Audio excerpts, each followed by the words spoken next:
Hi, it's me, Zoe! Ang batang from this to this! Opo, ito nga yung araw na pinakahihintay namin! Kasi ito po yung araw ng intramurals namin sa school. Si Daddy lang muna yung sumama kasi magpaparade pa naman kami.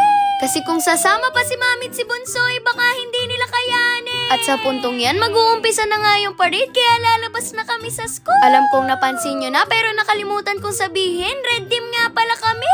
At konting lakad pa nga lang nauuhaw na kagad yung kapatid kong si Zion. At nakakatuwa nga kasi pagdaan namin doon sa katabi naming school, nakilala nila ako.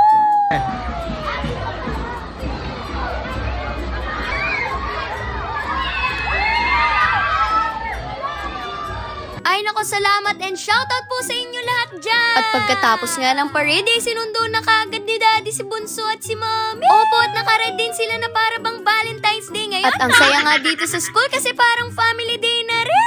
Tapos meron din ditong iba't ibang booth ng mga pagkain. At alam niyo na kung sino talaga yung unang magpapabili, no? Habang si Bunso relax na relax lang dito sa gilid. Habang si Mami ay busy sa pagtulong sa PAC officer game booth namin. Opo, secretary kasi ng Pupil Activity Council ang batang from this to this nyo.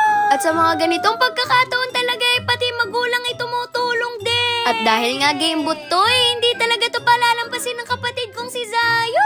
At syempre hindi rin papayag na hindi matrayan ng batang from this to this nyo.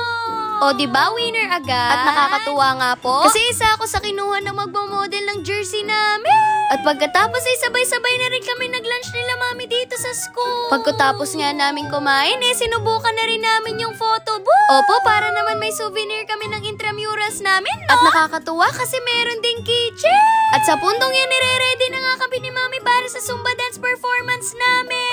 Opo, sasayaw ang batang from this to this nyo, pati yung kapatid kong si Zayo.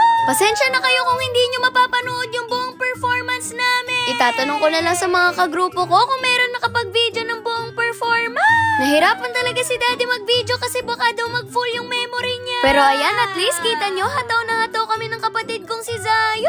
Kami nga pala yung first place dyan at green team yung naging champion. Pero okay lang yon, at least ginawa namin yung best namin. At pwede pa tayong bumawi next year, no? At syempre, hindi pwedeng hindi magpa-participate ang batang from this to this nyo sa mga games. Opo, hindi nyo na itatanong na ang batang from this to this nyo ay napaka-competitive rin. At syempre, gano'n na rin yung kapatid kong si Zion, no? Lagi kasi sinasabi sa amin ni Daddy na lagi daw naming ibigay yung best namin. Kasi para at least manalo o matalo ay hindi kami malulungkot. Dati kasi umiiyak talaga kami kapag natatalo. Pero ngayon, malinaw na sa amin ang ibig sabihin ng panalo tsaka talo. Kaya kung makikita nyo, nag-i-enjoy lang talaga kami. At sa pundong yan, sinubukan na rin namin ang kapatid kong si Zion yung hampas palayo. At natawa nga ako kay Zion dyan kasi boses yata ni Daddy yung hinahanap niya.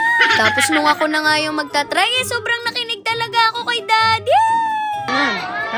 Kanan pa, palo! Opo, at muntik ko na lang talagang matamaan kaya lang mali yung posisyon ng kamay ko.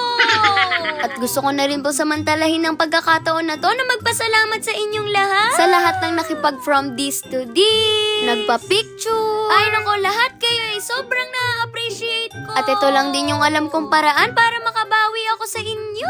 Kaya kung saan nyo man ako makita, huwag kayong mahihiya magpa-picture, ha? Kasi kung yun yung magpapasaya sa inyo, ay yun din ang magpapasaya sa akin. Kaya maraming salamat po ulit sa mga suporta nyo. Ayun lang. Bye!